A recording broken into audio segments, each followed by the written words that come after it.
छत्तीसगढ़ के सभी लोकसभा और राज्यसभा सांसदों को शर्म आना चाहिए, चाहे वो किसी भी पार्टी के हो, उन्हें डूब के मर जाना चाहिए। क्योंकि सरगुजा संभाग में हसदेव जंगल की जो बलपूर्वक कटाई हो रही है, एक सांसद का भी मुंह ना लोकसभा में खुला ना राज्यसभा में खुला। रंजीत रंजन, जो पूर्णिया सांसद पप्पू यादव जी की धर्मपत्नी है, वो राज्यसभा में हसदेव जंगल की कटाई से लेकर पूरे देश में मोदी सरकार द्वारा जो पर्यावरण की धज्जियां उड़ाई जा रही है, उस मामले को लेकर बहस और चर्चा का विषय लेकर वो आज संसद में आवाज उठा रही है। एक तरफ बीजेपी और उनकी पालतू मीडिया कहती है कि दुनिया में हमारे देश का डंका बज रहा है। किस लिए डंका बज रहा है मेरे भाई? अरे एक तरफ दुनिया के सभी देश पर्यावरण की चिंता करते हुए अपने लोगों को, अपने देश के लोगों को शुद्ध हवा मिल सके, शुद्ध पानी मिल सके, उसके लिए करोड़ों अरबों रुपए का इन्वेस्टमेंट कर रहे हैं ताकि पर्यावरण को कैसे भी बचाया जाए। और हमारे देश में उसका जस्ट उल्टा हो रहा है। हजारों करोड़ का व्यापार सिर्फ एक व्यक्ति को देने के लिए किसी जंगल को काटा जा रहा है कि वहां से कोयला निकालो, किसी जंगल को काटा जा रहा है वहां से सीमेंट निकालो, किसी जंगल को काटने दिया जा रहा है कि वहां से यूरेनियम निकालो। और तो और अरावली पर्वत तक की इन्होंने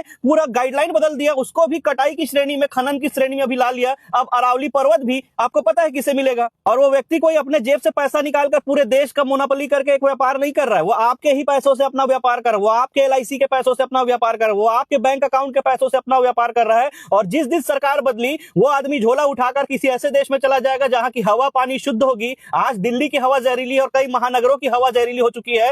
तब आपका बच्चा फेफड़े के कैंसर से परेशान होगा और आप किसी महंगे हॉस्पिटल में जहां का खर्चा आप नहीं उठा सकते, वहां की दर की ठोकर खाते आप नजर आओगे। आज आपको अपने धर्म पर घमंड है, अपने जात पर घमंड है, क्योंकि 24 घंटे आपको यही सिखाया जाता है। लेकिन भीतर से कभी अपने आप को चेक कीजिएगा, आप तो मनुष्य नहीं रहे, आप तो इंसान कहलाने के लायक नहीं है। क्योंकि आपको ना आपकी गरीबी की चिंता है, ना आपको अपनी रोजी रोटी की चिंता है, ना रोटी कपड़ा मकान की चिंता है, ना रोजगार की चिंता है, ना आपके बच्चों की शिक्षा स्वास्थ्य की चिंता है। और बची कुची कसर जो जल जंगल जमीन आपको धरोहर में मिली थी, अब आपको उसकी भी चिंता नहीं है। तो आप कौन से इंसान है? आपको पर्यावरण आपके सामने धज्जियां उड़ा दी जा रही है। आपके बच्चे का भविष्य अगले 20 साल में वो ढंग से सांस ले पाएगा या नहीं, ये सबसे बड़ी चुनौती आपको, उस चुनौती को भी आप दरकिनार करके अंधभक्ति में घूम रहे हैं। आप कौन से इंसान है? क्या इंसान है? किस चीज का घमंड कर रहे हैं? अरे कब तक अंधभक्ति के नशे में डूबे रहोगे? कब तक चुप रहोगे? कब तक सड़क में चलते हुए आवारा जानवर जो घूम रहे हैं, छोटे से लेकर बड़े तक, उन्हें किसी मौसम से फर्क नहीं पड़ता, उन्हें किसी सरकार से फर्क नहीं पड़ता। आप इंसान हो या जानवर, अपने आप में जरा सोचो। और अगर वाकई आप इंसान है तो सामने वाली शक्ति से कहो कि हम इंसान हैं, आप हमें दबा नहीं सकते, आप हमें कुचल नहीं सकते,